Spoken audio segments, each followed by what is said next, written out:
बीच राज्यसभा से एक बड़ी खबर आ रही है। राज्यसभा में आज दिल्ली सेवा बिल पर चर्चा होगी। तो बड़ी खबर और बड़ी अपडेट दिल्ली के परिप्रेक्ष्य से, विपक्षी गठबंधन के परिप्रेक्ष्य से यह बड़ी खबर है। राज्यसभा में आज दिल्ली सेवा बिल को लेकर चर्चा होगी। दोपहर 2 बजे दिल्ली सेवा बिल पर चर्चा होगी। दोपहर 2 बजे तक राज्यसभा की कार्रवाई को स्थगित किया गया।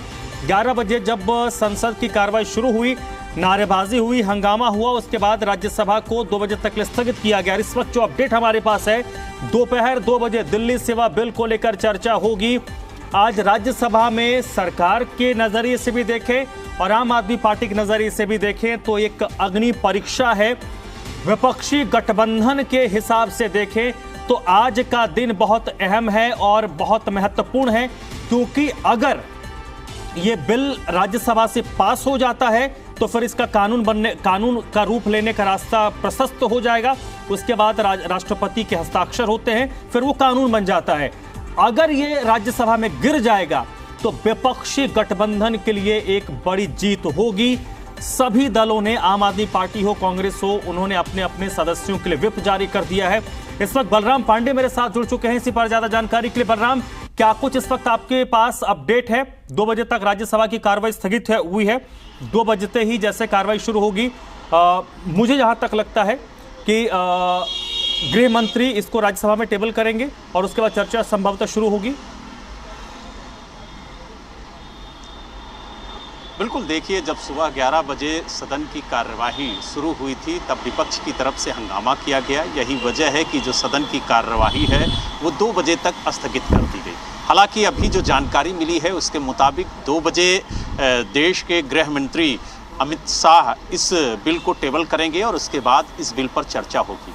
करीब 3 बजे के आसपास जो आम आदमी पार्टी के राज्यसभा सांसद हैं राघव चड्ढा, वो इस बिल पर अपनी बात को सदन के पटल पर रखेंगे। तो कुल मिला के ये कहा जा सकता है कि 2 बजे के बाद इस बिल पर चर्चा संभव है कि राज्यसभा में हो। और जिस तरीके से विपक्ष एकजुट हो रहा है और ख़ास तौर से सदन की कार्यवाही से पहले विपक्ष की एक बैठक हुई, INDIA की बैठक हुई। इस बैठक में ये निर्णय लिया गया कि हम पुरजोर तरीके से इस बिल का विरोध करेंगे और सदन में अपनी बात को रखेंगे। हालांकि जो राज्यसभा सांसद हैं आम आदमी पार्टी के संदीप पाठक, उन्होंने नियम 66 और 67 के तहत नोटिस दी है और कहा कि ये जो बिल लाया गया है वो असंवैधानिक है। क्योंकि जब कोई ऑर्डिनेंस सरकार लेकर के आती है तो 6 महीने के अंदर अंदर उस पर बिल सदन के पटल पर पेश करना होता है और बताना होता है कि आखिर कौन सी वजह थी जिसकी वजह से ये अध्यादेश लाया गया।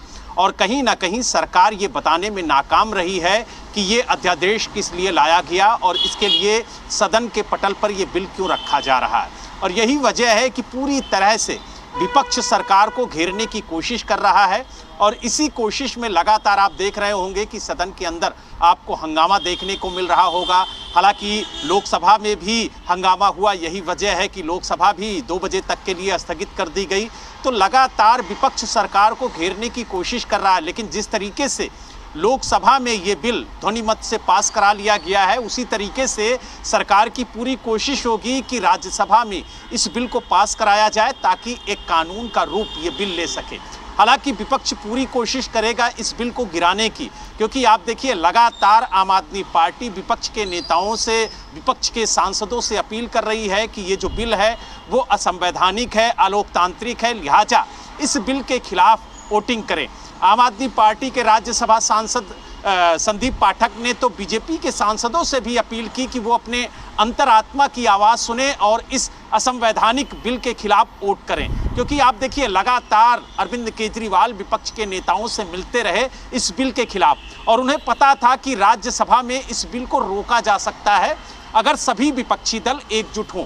लेकिन जिस तरीके से बहुजन समाज पार्टी की मुखिया मायावती ने ऐलान किया कि वो इस बिल के एवज में वोटिंग नहीं करेंगी, वोटिंग का बहिष्कार करेंगी, तो कहीं ना कहीं अंदर खाने में एक तरीके से भारतीय जनता पार्टी को समर्थन ही है उनका। क्योंकि पहले उन्होंने कहा था कि हम इस बिल का विरोध करेंगे, लेकिन अंत समय में उन्होंने कहा कि हम वोटिंग का बहिष्कार करेंगे। इसके अलावा आप देखिए जो YSR है उसने भी केंद्र सरकार का समर्थन किया इस बिल को लेकर के, बीजेडी ने भी इस बिल को लेकर के समर्थन किया, टीडीपी ने भी इस बिल को लेकर के समर्थन किया। बलराम, सबकी अपनी रणनीति है और कौन अपनी रणनीति में कितना कामयाब हुआ है वो सदन में चर्चा के दौरान और अगर वोटिंग की नौबत आती है तो स्थिति स्पष्ट हो जाएगी, क्योंकि आज तो खैर वो दिन आ गया जिसकी तैयारी दोनों तरफ, विशेष तौर पर आम आदमी पार्टी की तरफ से लंबे वक्त से किया जा रहा था कि राज्यसभा में इसको कैसे शिकस्त दी जाए। बहुत बहुत शुक्रिया आपका।